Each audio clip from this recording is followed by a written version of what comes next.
Dhanraj short hand and computer training academy Vidhan Sabha reporter Jansatta संपादकीय गति 120 शब्द प्रति मिनट। Be ready 3, 2, 1 start. भारतीय रिजर्व बैंक के गवर्नर शक्तिकांत दास ने निजी और सार्वजनिक बैंकों को कारोबारी होड़ में आक्रामक रुख अपनाते हुए कर्ज के मामले में जोखिमों के प्रति सतर्क रहने का सुझाव दिया है।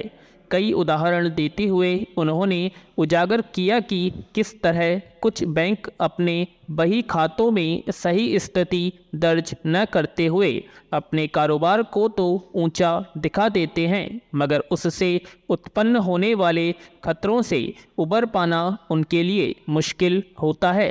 रिजर्व बैंक की यह चिंता समझी जा सकती है। हालांकि बैंकों के कारोबार पर नज़र रखने के लिए रिजर्व बैंक की नियामक इकाई है जो बैंकों के बही खातों की स्थिति का आकलन करती है। उसके बावजूद कुछ बैंक अपने कर्जों की वापसी न हो पाने के तथ्यों को छिपाते हैं। कुछ बैंक चतुराई से अपने कारोबार को ऊंचा दिखाते हैं ताकि रिजर्व बैंक से उन्हें अपना कारोबार फैलाने की इजाज़त मिल सके। इस आधार पर वे आक्रामक तरीके से कर्ज न शुरू कर देते हैं। बैंकों की मूल कमाई पर मिलने वाले ब्याज से ही होती है, इसलिए बैंक इसके लिए तरह तरह की योजनाएं चलाकर ग्राहकों को आकर्षित करने का प्रयास करते हैं। मगर जिस बैंक की कारोबार की जितनी क्षमता है वह उसी के अनुरूप कर्ज देने को अधिकृत होता है। इसलिए चतुराई भरा लेखा जोखा पेश कर वे अपनी कर्ज सीमा का विस्तार करने का प्रयास करते हैं। पैरा, जब रिजर्व बैंक ने बड़े सार्वजनिक और निजी बैंकों में इस प्रकार की अनियमितता चिन्हित की है तो छोटे बैंकों और गैर बैंकिंग वित्तीय कंपनियों यानी NBFC में होने वाली ऐसी गड़बड़ियों का अंदाज़ा लगाया जा सकता है। हर छोटा बैंक बड़े बैंक की श्रेणी में है और NBFC बैंक बनने की कोशिश में देखी जाती है। इस तरह वे अपने कारोबार के आंकड़े बड़ा चढ़ाकर पेश करने की कोशिश करती है। कई सहकारी बैंक और NBFC इस तरह चालाकी से कर्ज देने के अपने दायरे को बढ़ावा लेने में कामयाब रही है, मगर जब उनका NPA यानी गैर निष्पादित संपत्तियों का बोझ बढ़ता गया तो वे डूब गई। पंजाब महाराष्ट्र बैंक इसका हाल का उदाहरण है। उस बैंक ने अपने लेखा जोखा में चालाकी से विवरण दर्ज कर रिजर्व बैंक को धोखा दिया और कर्ज बांटने का अपना दायरा बढ़ता गया। उसमें कुछ बड़ी कंपनियों ने बड़े कर्ज बांटे गए। जब वे कर्ज वापस नहीं आ पाए तो वह बैंक डूब गया। इसी तरह कई बड़े बैंक भी अपना NPA छिपाने का प्रयास करते हैं, जिसका नतीजा यह होता है कि वह लगातार बढ़ता जाता है। पैरा, देश के सारे सार्वजनिक बैंक NPA के बोझ से दबे हुए हैं। स्थिति यह है कि पिछले 10 सालों में बैंकों का NPA बढ़कर 2 गुने से अधिक हो गया है। कई कारोबारियों ने बैंकों से भारी कर्ज लेकर देश ही छोड़ दिया। कई कंपनियों ने खुद को दिवालिया घोषित कर दिया। दरअसल कंपनियों को दिए जाने वाले कर्ज को लेकर हमारे यहाँ नियम कायदे इतने लचीले हैं कि लेने वालों के लिए खुद को दिवालिया घोषित कर कर्ज की रकम डकार जाना आसान लगता है।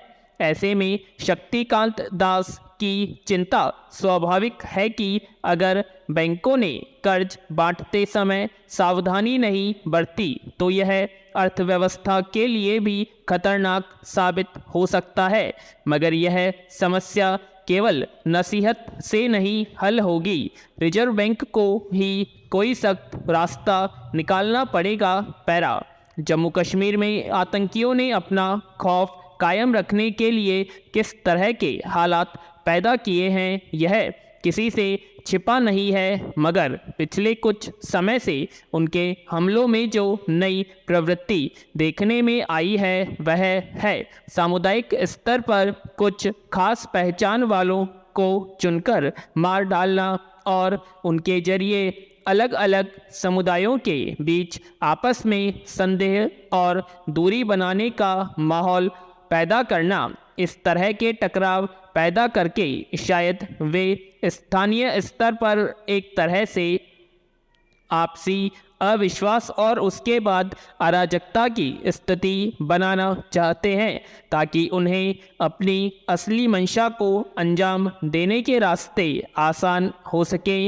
इसी मकसद से जम्मू कश्मीर में लश्कर-ए-तैयबा के आतंकवादियों ने सोमवार की रात को फिर एक मजदूर की गोली मारकर हत्या कर दी। यह इस तरह का कोई पहला मामला नहीं है। बीते 1-2 सालों से जम्मू कश्मीर क्षेत्र में सक्रिय आतंकवादियों ने लक्षित हमले करके या तो किसी कश्मीरी पंडित को मार डाला या फिर किसी प्रवासी मजदूर को।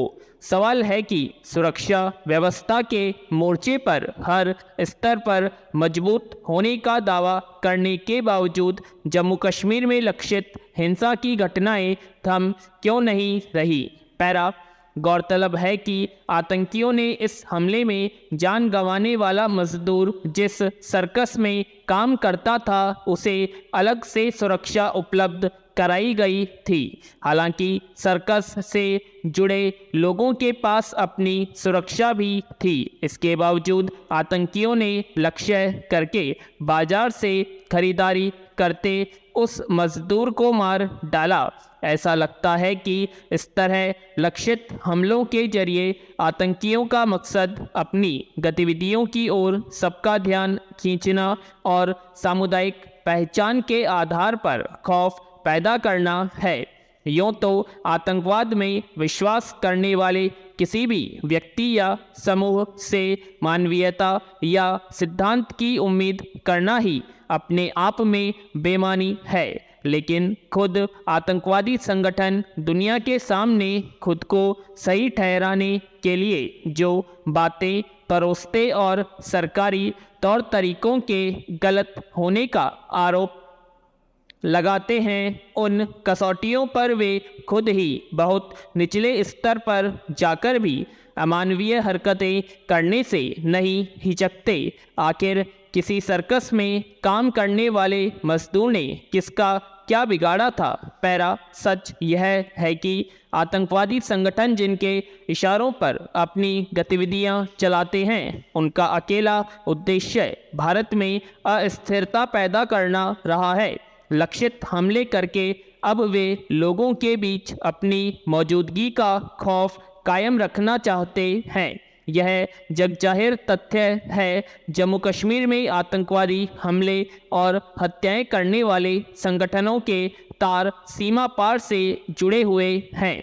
भारत की ओर से अंतर्राष्ट्रीय मंचों पर बार बार यह सवाल उठाए जाने और इस ओर दुनिया के अहम देशों का ध्यान जाने के बावजूद पाकिस्तान को शायद कोई फर्क नहीं पड़ता, जबकि अब यह सिद्ध भी हो चुका है कि पाकिस्तान स्थित ठिकानों से आतंकवादी गतिविधियां संचालित करने वाले संगठन भारत में सुरक्षा बलों से लेकर आम लोगों के खिलाफ आतंकी वारदात को अंजाम देते रहते हैं। इसमें कोई संदेह नहीं कि जम्मू कश्मीर में तैनात सुरक्षा बलों की ओर से आतंकियों के खिलाफ चलाए जाने वाले अभियानों में कभी नहीं की जाती, लेकिन आए दिन आतंकवादी जिस तरह के हमले और कुछ खास तबकों की पहचान को लक्षित करके हत्याएं कर रहे हैं, उसे काबू करने के लिए सुरक्षा बलों की शायद कई रणनीति पर काम करना पड़ेगा। पैरा जीवन की आचार संहिता में हमारे पुरखों ने अन्य विषयों के साथ साथ क्षमा के अर्थ को जिस रूप में निरूपित किया था उसमें उसकी वरीयता महत्ता प्रबल हुआ करती थी। इसकी परिभाषा कहीं लिखित न होकर परंपराओं की पगडंडी पर अनवरत रूप से अपने आप स्वीकार्य मन स्थिति में संचालित हुआ करती थी। जीवन का काल चक्र जब व्यक्ति के जीने की कला और तरीके में क्रमशः परिवर्तन का परिवेश लाया, अन्य मान्यताओं के साथ क्षमा याचना और क्षमा प्रदान करने के संदर्भ बदल गए हैं। घर गृहस्थी की व्यापक संरचना में परिवार के सदस्य से छोटी मोटी गलती या भूल होना